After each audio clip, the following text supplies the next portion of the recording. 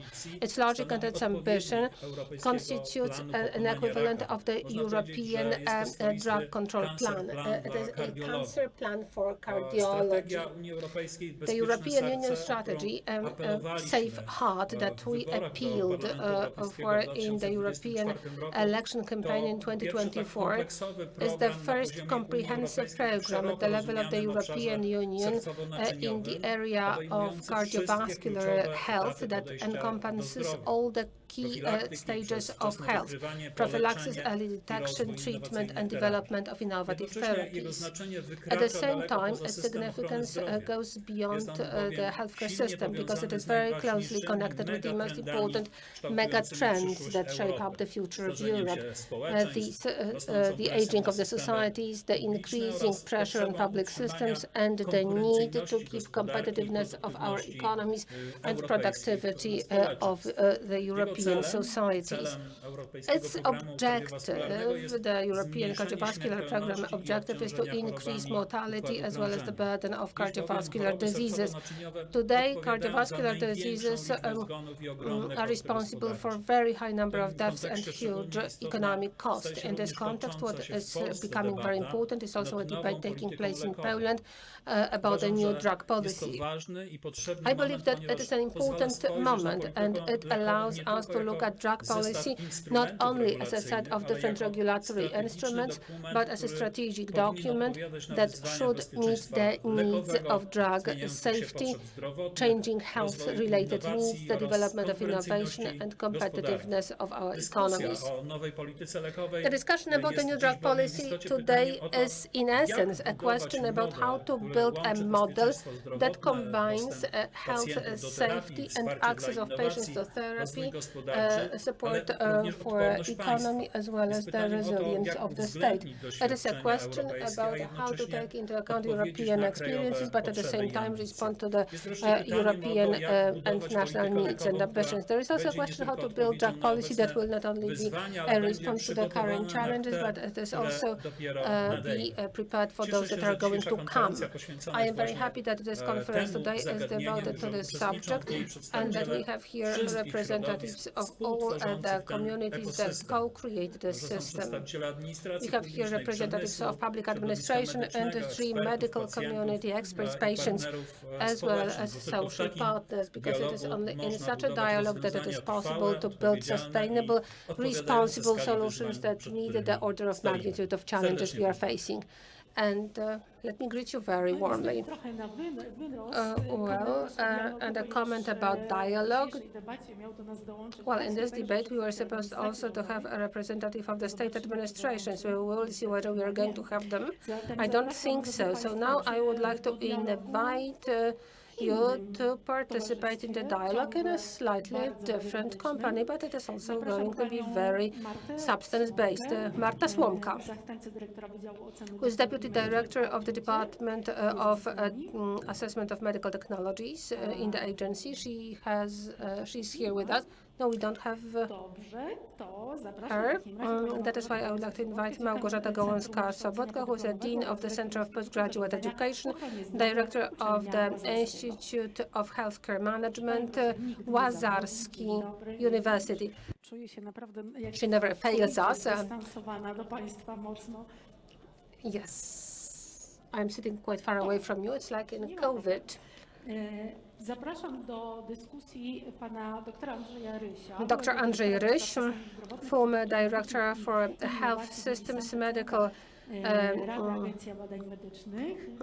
Products and Innovation, a member of the Council, the Agency for Medical Research, and Mateusz Mądry, Partner, Head of Life Sciences Practice, DZP Law Firm, and Wiktor Janicki, President of Board of the Union of Employees of Innovative Medical Industries in Pharma.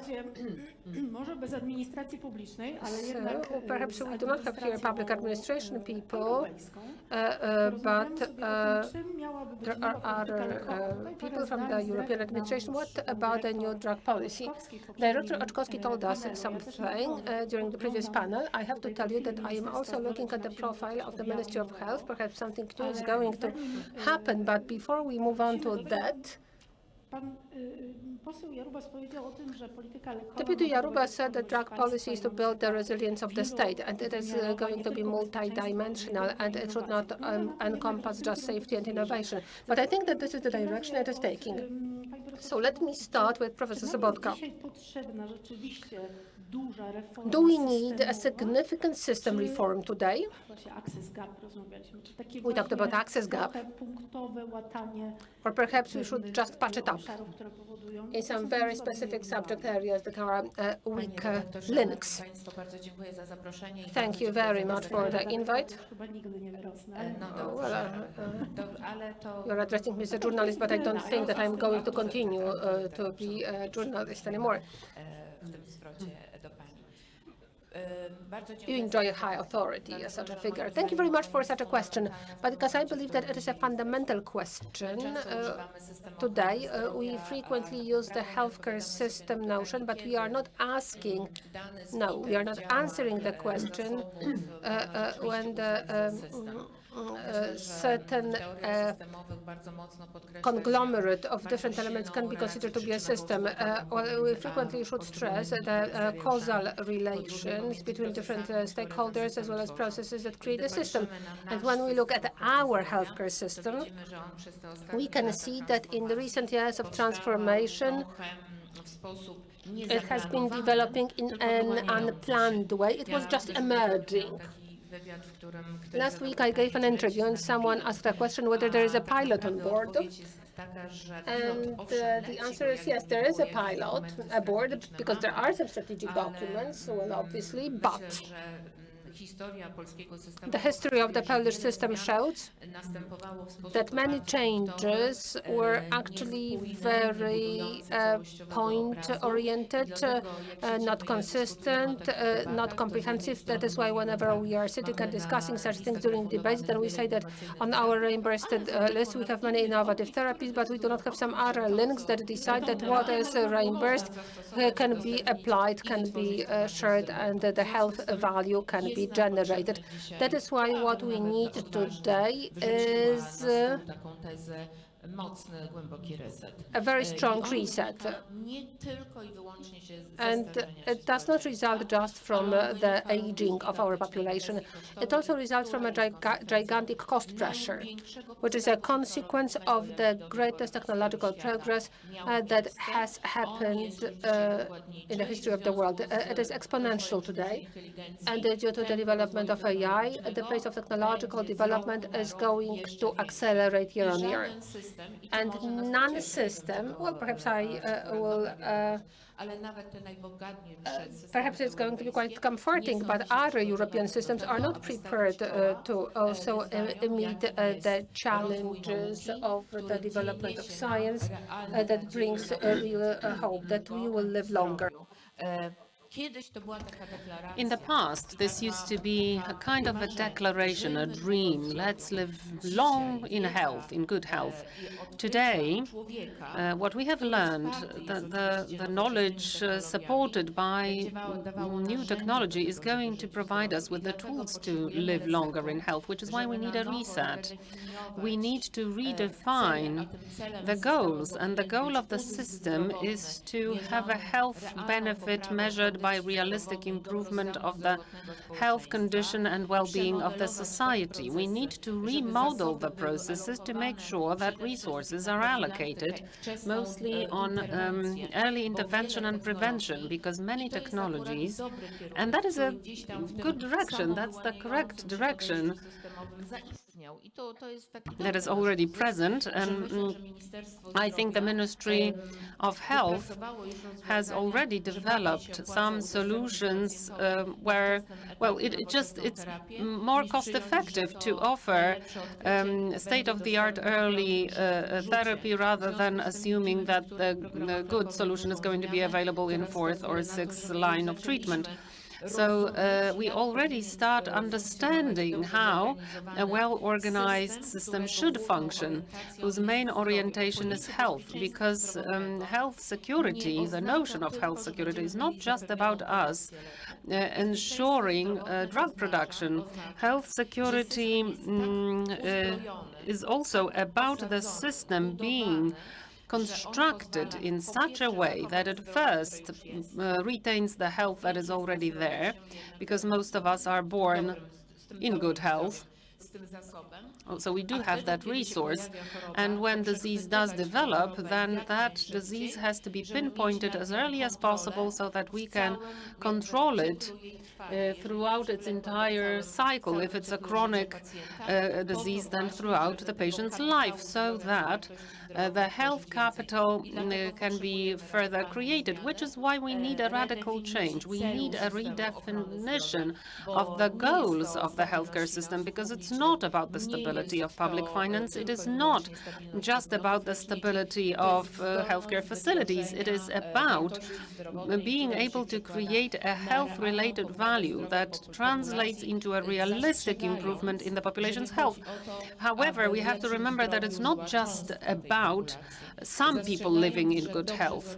In a well-oriented system, we have to have mechanisms to level out any discrepancies in the access to health, and that is one of the components of health security of Polish people. We were just joined by Professor Marta Słomka, Deputy Director at the Department of Health Technology Assessment in the Agency of Health Technology Assessment. You were talking about a reset. I think it's the best word you can use today when we talk about changes in the healthcare system. We also listened to what Director Roczkowski said before, and I think it's not all going towards more comprehensiveness. I think he said it's rather going in the more pharmaceutical direction. So, you know, from the point of view of economy, I'm looking at Professor Janicki now, because I feel, I'm not sure if you will agree with me, that if we don't treat the healthcare system as a part of the economy, where competitiveness is needed also against the backdrop of Europe, then it's never going to be comprehensive. I fully agree, and I think that this reset has to be viewed from several perspectives. We have to start a serious discussion with the Polish society about what it is that we all expect from the Polish healthcare system. I feel that we keep treating our society as someone who's not a partner for a discussion.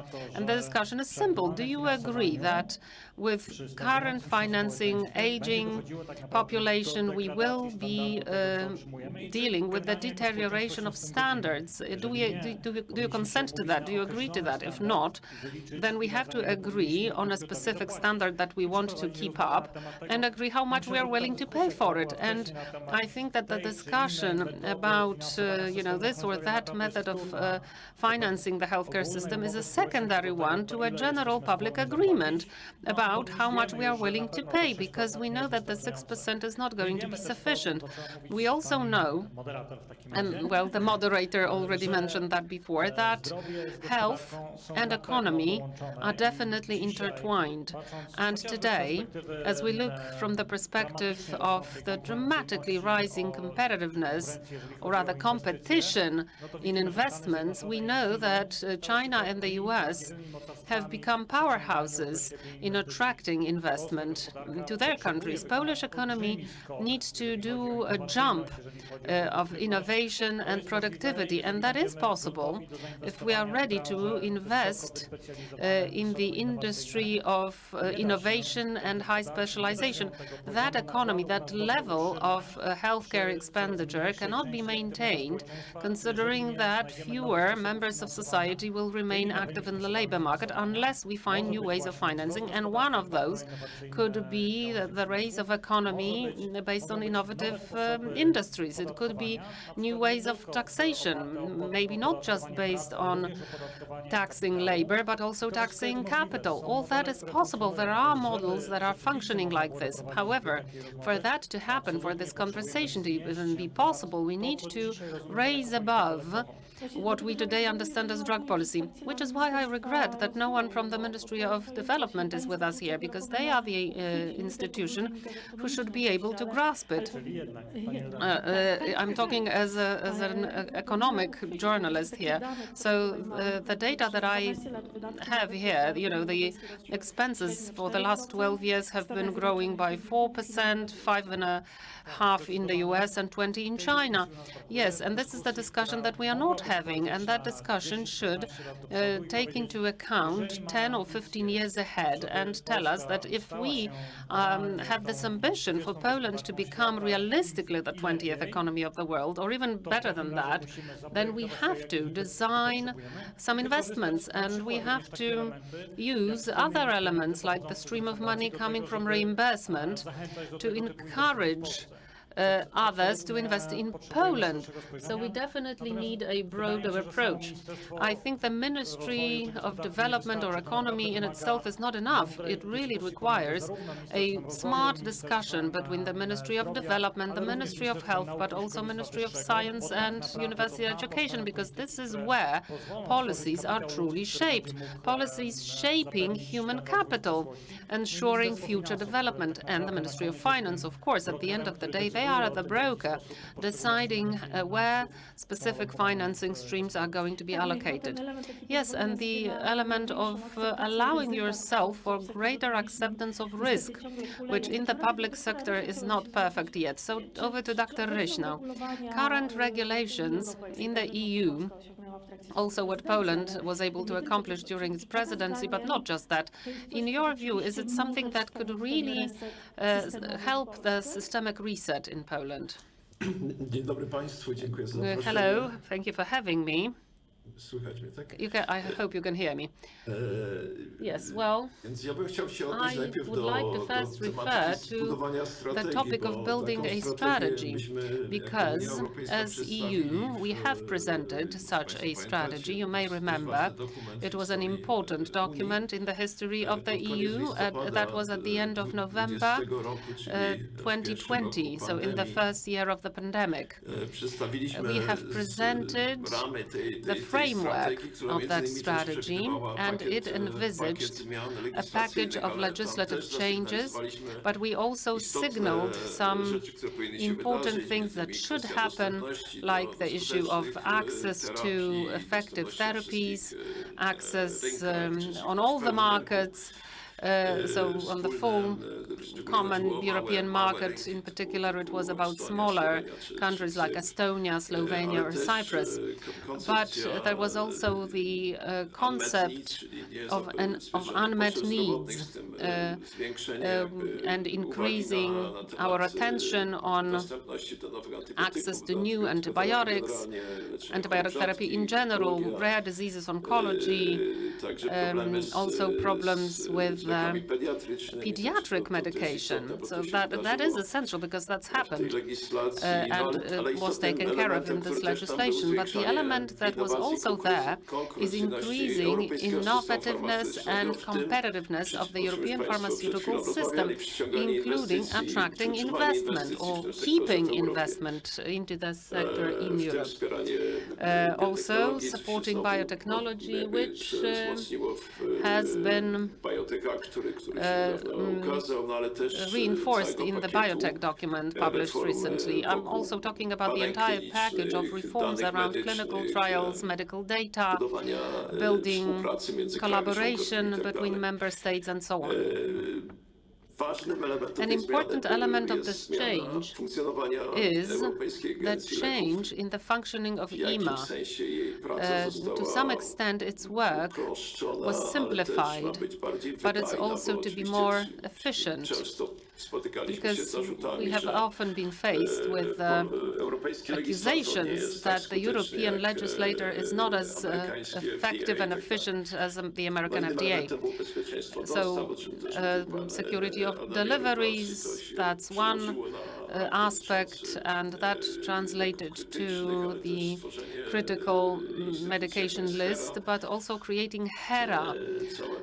There was this whole discussion about strategic autonomy that also goes hand in hand with security and safety. Finally, what's important is that we talked about how Europe should be moving around the global perspective. As you discussed a moment ago, our position towards China, the US, so we are talking about the bigger global players, but there are other partners as well with whom we want to build shared activities like the ICH reform or collaboration of regulators all around the world. So how is this Europe moving around the world? Do you see those things, or is it, you know, just baby steps?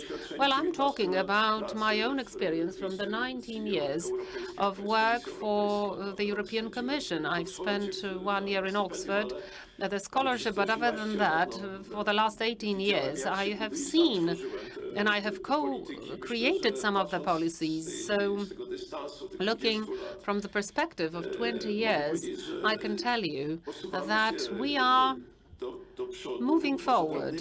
Maybe these are baby steps, but I think they are effective. Notice that we have introduced common activities in terms of health technology assessment. I'm sure we will hear more about that. We have started implementation of the European medical data space. That is, if we implement it properly, if we have access to healthcare data that's going to truly reinforce us. Also, the package of substances of human origin. We are also talking about blood and plasma derived products, the entire reform of clinical trials. So we started with directives and we switched on to regulations allowing us to operate together. So it's been taking a while, but I think we already see the first outcomes. In the document that was presented very recently, it seems that we are now reversing that trend of clinical trials, multinational ones mostly. You have to remember that the reform on medical devices is also happening against the background of pharma. And finally, the pharmaceutical package. That is quite a revolution in itself. But, you know, once every 25 years, this revolution shows you that the EU is not doing jumps. And for many players, well, for member states, but, you know, for industry, for researchers, it's important for the system to evolve rather than go through some traumatic revolutions. Even looking, because you've mentioned clinical trials, 38% of growth in the last decade, but the contribution of Europe is relatively small, which is why this initiative of the Health Technology Assessment Agency makes us very happy. Director, do you feel that the fact that we are included in the group of countries collaborating on it on a European level could facilitate the reimbursement process, and does it translate to the Polish drug policy? Well, we are not going to avoid that, I'm sure, but going back to JCR process that you mentioned, time will tell what sort of impact is that going to have on the reimbursement process in our country. First of all, what we are facing at the level of the agency when verifying products for reimbursement, so maturity of data, or rather lack of data, difficulties with analytical techniques, showing us equivalence or superiority of technology, all that is now moved to the European level. So these problems are not going to disappear. In our agency, you see this acceleration. New technologies are getting registered and approved more and more quickly, and we see them in our agency. And the problem that we have on the national level now, local problem, is now being pushed a level up, and that's great. That's really good, because there's power in it. For the first time in the history of the EU, have the HTA agencies been working so closely together, exchanging information and supporting each other in this process. That's never happened before. We are not isolated anymore as a Central Eastern Europe facility. So we are noticed and appreciated out there in Europe as well. But going back to your question, what can this change? Hard to say, because it's a process that only just started last year. You can see even now that HDR needs to change, and that is something that you see at the point of heads of agencies to accelerate that process, because on average that duration of assessment is 400 days. That's a lot. That's a lot. That's a long time. So you can see, well, why is it so long? Because of the methodological problems that we have, problems associated with data. So this process has to be facilitated to have a greater impact on the national level as well. As a rule, the implementation of assessments, well, reimbursement legal act gives us an option to implement the whole clinical analyses as a whole, but you have to take into account our national approach to competitors, and that is something that we try to take care of at the level of PICO consolidation and formulating PICO, so during the process, but still you have to remember that, well, to some extent, this analysis that is being created at the European level will have to be supplemented also at the national level. Well, in general, we are participating in all the PICO consolidation processes just to have that impact, to accelerate that process on the national level. So far, we have been involved in 60 such processes, so you see the scale of JCAs now. Hopefully, that's going to translate to the scale of the changes. Mr. Mateusz Mądry, you're listening to all that. So what should be included in the latest drug policy? Thank you for having me, and thank you for this question. Let me respond. I just thought that we are focusing so much during these presentations of ours on what can be improved, on there being some things to be changed, and that is true. But let's appreciate ourselves a little bit as well, because these annual conferences show us that things are getting better. In Poland, we are a champion of many changes, exceeding the EU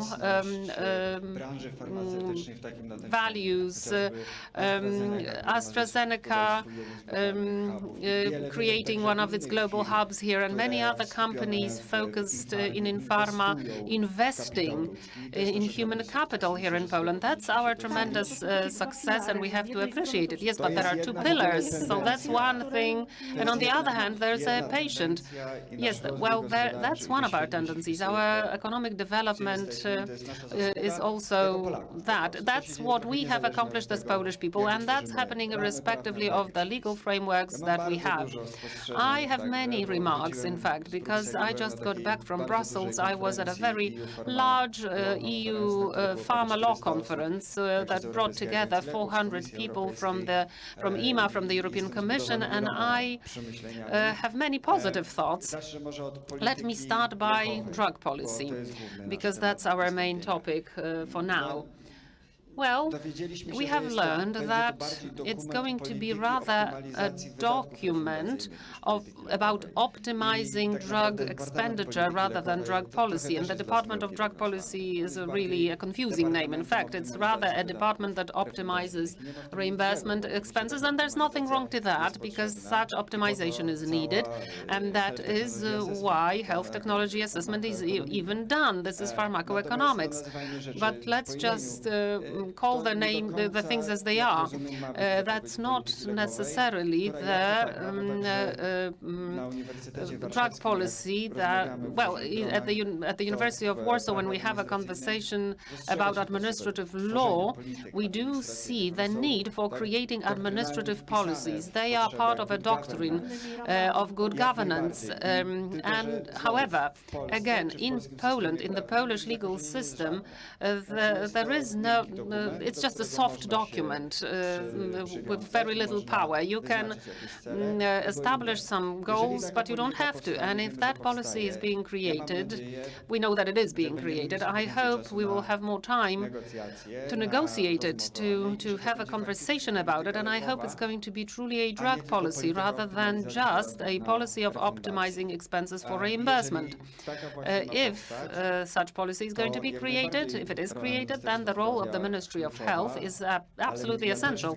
But I also agree that the role of the Ministry of Entrepreneurship should be at least as important, or maybe even leading. But that is my wishful thinking, because we should ask ourselves a question: what is it that we want to achieve with this drug policy? Yes, I asked that, in fact.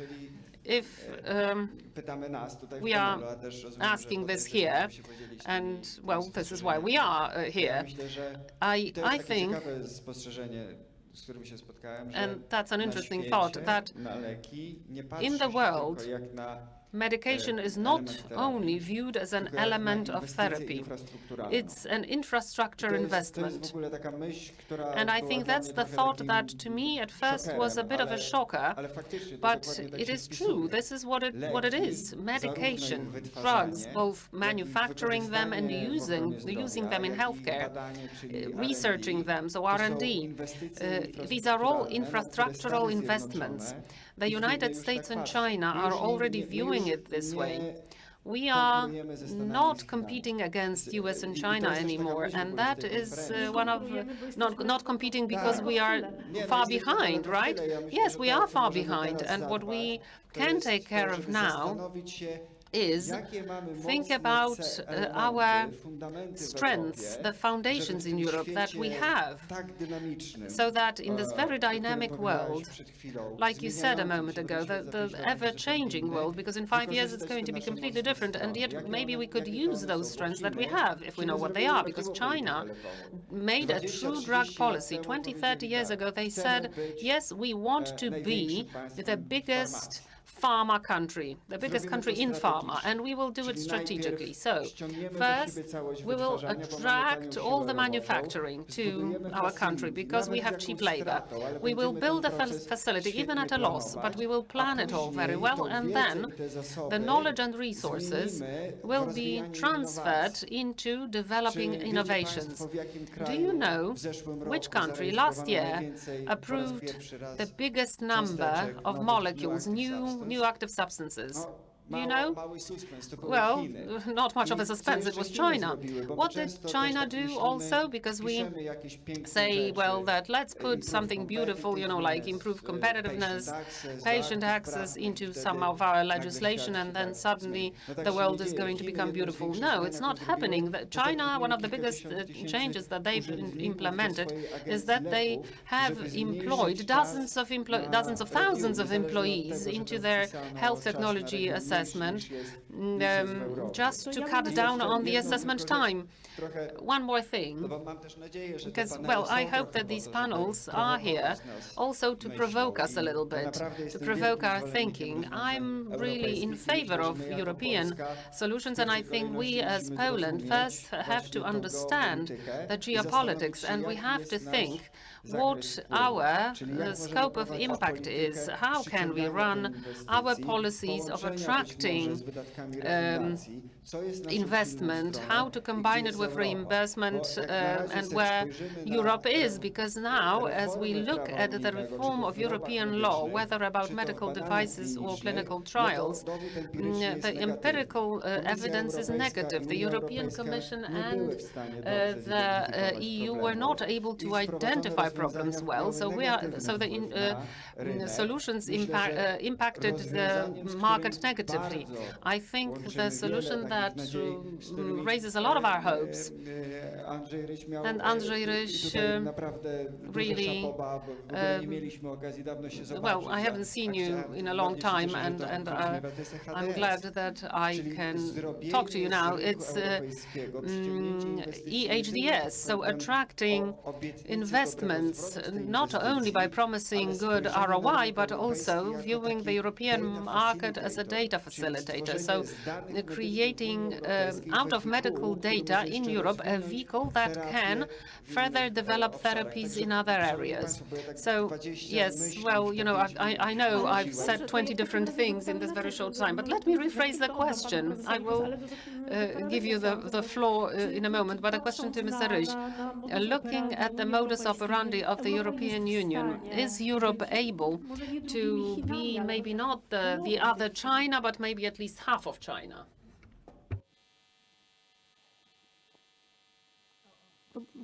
Poprosimy o dźwięk, bo nie słyszymy pana lidera. Can you please ask Ja przepraszam. you to unmute? Zażartowałem, że pytanie jak I liczymy was połowę. joking. It was how are we going to count half? Population-wise, we are quite a large market, close to 500 million people. We are larger than the United States. No, ale to jest to jakaś tam część. No, pytanie oczywiście w relacji do Chin, ja myśląc o tym, co Mateusz powiedział, to Thinking about what Mateusz said, and as far as we related to China, it is important to look at the intersectoral nature of the investment. We definitely need more investment in science. Thanks to that, the R&D pipeline would be broader. Why is it not happening? In the Lisbon strategy, there was a target identified, but it is still not attained. Why? Because there is the low level of risk acceptance. Science is about risks. But it was a Chinese decision. But when you observe the changes of the position of Chinese universities for the last 20 or 30 years, it is quite impressive. So first of all, it's about investment in science. Second, intersectoral thinking. These things must be connected. We invest in science,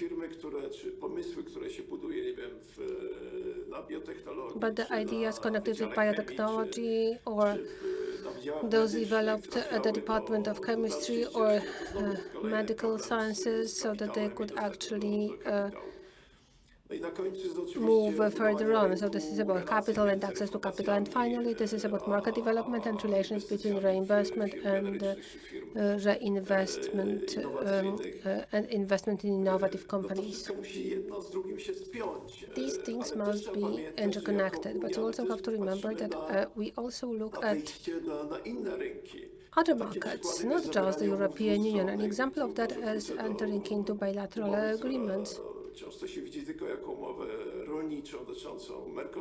Well, people look at the Mercosur just as the agricultural agreement, but there is also the South American market, which is open to our generic or innovative companies, and they could enter those markets much better than it has been the case so far. Namely, I believe that the strength of Europe should be observed on the one hand as an absorbent, but also as exporter of some of the medical devices and medicinal products. But this is also about the use of data we all collect in the system. We, as the healthcare system, are the most developed system in the world. We are much more developed as far as data production is concerned than the United States or even China. danych i potencjał budowania nowych technologii. So using the potential of data and building new technologies on the basis of data and artificial intelligence, thanks to the fact that we are able to build it, is huge. So we also have to look for our advantages in the global market. Director Słomka, do you also believe that the data is about our advantage today? Because it is easy to say that, well, in China they hire, they build, because everything in China is ordered from the central level. Everyone does whatever they are told to. There are no environmental limitations. What you're talking here about, we are getting ready to, that Director Ruczkowski is not with us, but he would definitely be able to tell you more about that. But the date of the implementation of HDS is quite clear. I think it is April 2027 is the time for the HDS implementation, as well as the implementation of all the resolutions, and we have to be ready to do that. I think well, I am a person who is based on systems, so I look at it from the perspective of system, and we already have the basis for that prepared. We were helped a little bit by our young sister, which is the Agency of Medical Research, with its products that strengthen IT infrastructure. What is important for me, a person who is very focused on systems, is that there is the need for the data consolidation, and it is visible by both the academia, which until recently was not that clear. Academia was actually ready for the execution of scientific and not systemic projects. And now that we also have to actually tighten up our ranks, it's about the academy, it's about the public sector and the institutions of public sector, and it is the key. Now we are trying to use real work practice. This is what is important. Clinical practice data will give us very clear information whether it's worthwhile reimbursing, and the clinical results that we achieved from the registration trials, whether it's consistent with the medical practice. And now talking about different spin-offs and commercialization, how to build competitiveness with science and business. But first I would like us to listen to Natalia Mohr, who is the General Director of FPA, who will tell us how to build competitiveness, how to build the advantages. Ladies and gentlemen, it's a pleasure to be with you, although only in this video recording. I much would have rather been with you in person, but I'm currently on a plane traveling to somewhere else, so this will have to do. I'm delighted, and I would like to thank InPharma for including FPA in this important conference on access today. You are discussing topics that are of crucial importance, not only for Poland, but for the European Union and for patients everywhere, but also for the industry behind the innovative medicines that are to reach patients. I think we find ourselves today in a very different environment, I would say, than even 12 months ago when you had your last conference. We find ourselves today in a world that is increasingly deglobalized, where the competition for our industry is even stronger than it was 12 months ago. As you know, Europe has lost a lot of its R&D investment to the US and China, but increasingly there are also policies being set in place. I'm thinking of the most favored nation policy in the United States, or the 15th five-year plan on biotech of China, that are making the global competition for our industry even stronger, and where Europe has to respond united to make sure that we can retain the strengths that we have and develop them ultimately to give access to patients. Access is one of the topics of the conference today, together with competitiveness. You will have seen that FPA launched last week our weight indicator, which is the time that it takes for patients to get access to innovative medicines from the moment they have been approved. I wish I had better news. The disparities between countries are increasing, but also the average time that it takes patients to have access to medicine has increased to over 500 days. The disparities go from the best in class, with Germany with just a few months to have access for its patients to innovative medicines, to a number of years. But I'm going to give a good example. I think Poland, from what we see from the data from 2023 to the data of last year, has made improvements from an 808 average in 2023, it's moved to 714 days in 2025, which really shows that when access is made a policy priority, things can change and improve to the better for our patients. So what kind of actions could we consider quickly to retain this industry in this increasingly polarized world where budgets are under strain due to also defense considerations? The first action would be to ensure faster access. And what are we thinking about? We need to think out of the box. And faster access, if we look at examples like Germany, where they have day one access, this could apply in other countries. You could consider day one access and then at the same time have pricing and reimbursement discussions ongoing, but patients have access from day one. The second element that is important in today's world with the MFN policy, with the size of the European market, which is not a European market, as you know, it's 27 markets, is to make sure that we invest more in innovative medicines. We have to be able to match the share of GDP that other parts of the world, like the US or China, have for innovative medicines, which is double today of what Europe invests. And the third is to make sure that our ecosystem, our entire ecosystem, from research all the way to the market, is the most attractive possible. And this means supporting the research, it means making sure we have the right capital, and then that we have the regulatory attractiveness, but also predictability, and in fine, the market access. So a few ingredients. Obviously, nobody can do this alone. Industry wants to partner with all the stakeholders, from government to all the healthcare stakeholders, healthcare providers, patient groups, to make sure we can find the right recipe for each country. And I wish you a very fruitful discussion in the conference today. Hopefully you will come with some of those ingredients to make a real change. Thank you. No właśnie, przepis jest dosyć prosty. Right, and the solution is very simple to that, but there is a question how to implement that. How to build what Natalie Moll talked about, the synergies between business, science and implementation at the national level and finally at the European level. Let me start with something that came up when I listened to Mateusz. There is a very nice old Polish saying that says, first you have to make a mistake and only after that you draw conclusions.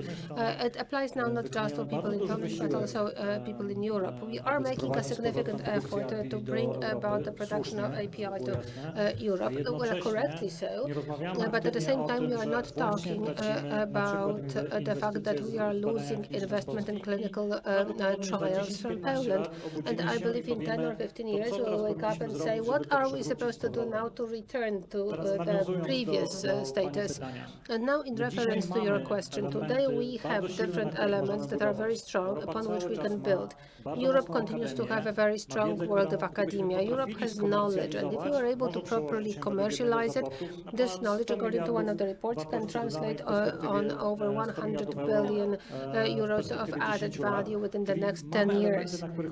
It means that we have different elements upon which we can build, but we are not initiating them because so far we haven't said that we very much want it. And I know that I'm quite persistent, but I am returning to the subject of long-term strategy. This system is incredibly complicated, but the changes in that system will not start before we say very clearly what is our destination. It is very difficult to reach your destination if you do not know what it is. A key element which is missing is, first of all, to identify the strengths that we have. For example, the world of academia, the 9th place in the world in clinical trials, although we in Poland are the 20th economy in the world. Different elements that are connected with some small biotechs that are being established in Poland. Today, they are based on knowledge coming from large and international companies that invested in human capital here, but those small businesses are ready to create products of the future. But they need the right ecosystems to do that. They need the support of the state at a specific phase of their development, and they need to have a very clear direction set forth. And finally, we also have a big investment of large international businesses that are able to allocate the budget. How can you convince such a company? Because we always say stabilization, political stability, different grants, different incentives, etc. All these things are very important as preconditions, but at the end of the day, what is really most important is what Natalie Moll talked about. It is the percentage of GDP devoted to innovation. In Poland, it is quite low. As compared with the United States or in China, it's very simple. Well, these companies, they look at the fact that they want to create innovation or there is demand for innovation. That demand is largely dependent on the level of funds allocated to that. And this is a very simple indicator. And we have to start getting used to it to become more and more important. What has the United States done for the last year or two? Well, they said we are spending on innovation much more than anyone else in the world. If you want to continue using the money, bring your investment to us. And what is the consequence of that? The majority of the companies have declared a multi-billion-dollar investment in the United States. A very similar thing is now happening also in China. So we have to keep some proportions in mind. We do not have the same level of incentives the United States or China have. But keeping the proportions, sometimes we do not appreciate enough our position in the EU as well as our capacity. It is great that we have the ambition to keep developing, but let us appreciate also the power of the Polish economy. Let us appreciate the power of the incentives, but let's talk about it very openly in a partnership language about what a public party can offer and what a private party should offer. This is what I wanted to ask about. In a moment, I'm going to give the floor to you. As far as the pharmaceutical sector is concerned, they spent 55 billion in the development of, well, in Europe. What can public sector give? Well, a very clear declaration about predictability. How much are we going to spend on innovation as a percentage of GDP within the next 5-10 years? This is what we do not have in Europe.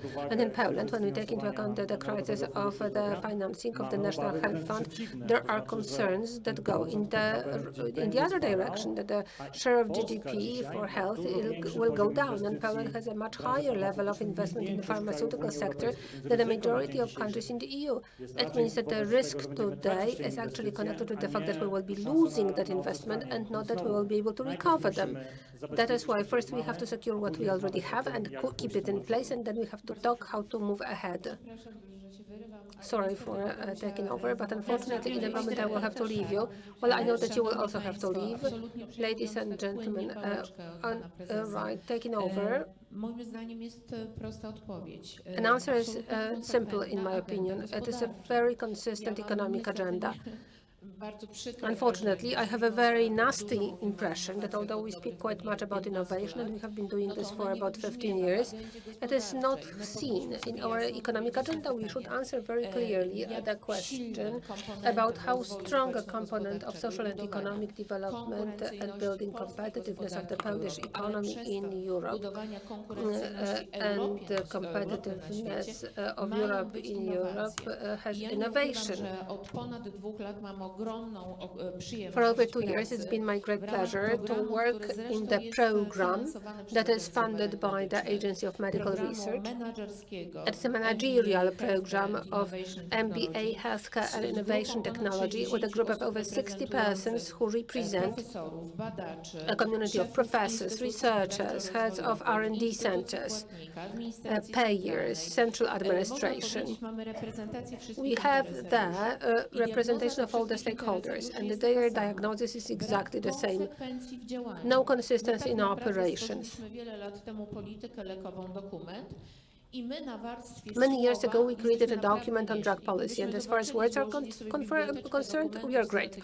When we look at the Library for Strategic Documents, we will be able to say that it is really very difficult to complain about anything. But what is a problem that we have is like the implementation of the ideas. The ideas that we have are great. Our diagnoses are great. We have very well set treatment plan. But the problem is that we actually do not involve the state in the improvement of the processes that are not working. And what impedes the development of innovation is a very leaking system of financing, research and development. And the report of the Minister of Science and Higher Education on the results of research and development funds in Poland, I think that it's going to be shocking. In many areas, for the development of the ecosystem, we are making the same mistake. We are not introducing the mechanism for the outcome assessment. Many funds that finance research and development were measured by the financial progress. That was about the spending of the money on innovation. A very similar situation is in the healthcare. Financial progress. The role of the payer, the National Health Fund, is to allocate financial resources without any deeper reflection on the outcome it produces. And now, if we do not really go higher with our economic agenda to the level of the interministerial policy, then even if Ministry of Science and other agencies spend more money on that, in some other ministry there will be an important barrier that will be created, and that will be connected with the allocation of this new prototype, new idea or new product in clinical practice. Polish hospitals and medical centers, as far as drugs are concerned, we have very clear path when an application is to be filed, when an opinion must be issued by the minister. But as far as medical technologies are concerned, it is more than a drug. And I think that you can confirm that if it is about medicinal products are connected with digital technologies in order to improve the adherence and compliance. And as far as those sophisticated medical technologies are concerned, we do not have a very clear path for the allocation in this huge market of over 38 million patients.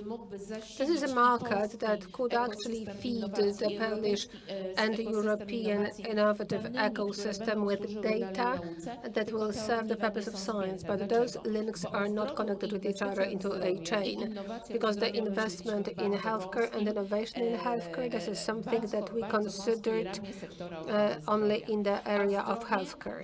And health is one of the most smart sectors of the economy, which can constitute the foundation of development of multiple sectors, only on the basis of the target. And the target of that is the development of science and industry in the area of well-being of human beings. Here we are talking here about different sectors that are connected with each other. That is why a strong agenda of the health economy in the state policy and the European policy, this is really a prerequisite. Mr. Mądry, just for a moment, and I would like to keep you here for a few more minutes for you to take a family photo. 5-7 minutes and then the panel is over. So I'm going to be very brief. I also have a very short question. What Dr. Sobotka talked about, well, do you think that Europe already actually did its homework of the economic agenda? What about recent years and now what is also happening in the United States? Do you have a feeling that there is some dynamics in Europe, some momentum? Well, those questions are complicated. I believe that Europe has done its work. I know that we have good intentions, but I also know that good intentions do not always take us in the right direction. Well, political decision-making centers in the 21st century are so much fragmented that we are drifting. We are providing several solutions of one problem. They are not very clear. But a pharmaceutical package is prepared. Yeah. Unfortunately, I heard from quite many people during the conference I participated in that in 2020 the European Commission adopted the strategy. The pharmaceutical package was implemented 2026, 2 years for implementation. We talked about the data of the data exclusivity, but it's a good investment, but it leads to 10 years of uncertainty for the pharmaceutical sector, and we replaced 10 years of uncertainty for the pharmaceutical sector for some question marks in the incentives. Natalie Moll talked about the fact that in the United States, 70% of value of sales of new drugs is in the United States. There is also a mechanism that allows every member state to call for price negotiations for every new applications for every new drug. In practice, it may mean that in Europe we will be able to get low price fast for an innovative product. And in the discussions in which I participated, there were concerns that it would lead to slowing down of filing the applications for the European medicinal agencies compared with the United States. To use in the United States for as long as possible to enjoy good price and delay the applications to Europe. Europe doesn't propose a lot of incentives in the whole geopolitical puzzle. And now the conclusion about drug policy, if you allow me. This is the state of the game. We are looking at the final outcome, which direction is going to be taken by the European Union. We have a fantastic 40 million strong market in the center of Europe with very good base of universities as well as hospitals, clinical sciences. We have great clinicians. It's very competitive from the price and cost perspective with great talent in the pharmaceutical business. There are quite many hubs here because we have many experts, and this will be our own celebration at this conference, and those are the strengths, and these are the strengths that we can take advantage of. If we want to talk about the drug policy, well, I hope that this conversation will not be about the policy of how to finance drugs in an optimum way. For 20 years, we've been doing just that, but for drug policy will be a policy of us making sure that the most innovative part of industry in the world, which is pharmaceutical business, could want to increase its presence from the point of view of R&D spendings, hub investments, as well as looking at Poland as space not just for the generation of preclinical data, where we are a champion, but how to introduce the real-world evidence generation mechanisms. It's about what Natalie Moll talked about, how to narrow down the market access gap so that immediately after a clearance for sales, those drugs could be implemented in clinical practice to generate even more data that will later be implemented for the processing, and this is going to be like perpetuum mobile. It will be faster, it's more predictable and more effective for the implementation of innovation. The better it is, the greater will in innovative companies to do that. I know that this period is historically difficult for Europe. It is difficult to imagine a solution where Europe could suddenly just take a leap and get better than the conditions in the United States or in China. But what is geopolitically happening now is an opportunity for Poland. If we have an idea, if we are bold, if we are smart, if we attract different ministries to this discussion, I believe that in this company we will be able to provide at least a few good solutions that will make Poland to become a champion of the pharmaceutical market. Thank you very much for that. I believe that you already, well, this is the drug policy, healthy economy, and healthy society. Thank you very much, everyone, unless you want to add something to conclude, but if not, I would like to invite you to a family photo on the occasion of our 5 years anniversary. Thank you. Ja już dziękuję, ja już się dzisiaj narobiłam zdjęć tyle, że Państwo eksperci, ja tu tylko z boku przecież. It's a photo for the experts.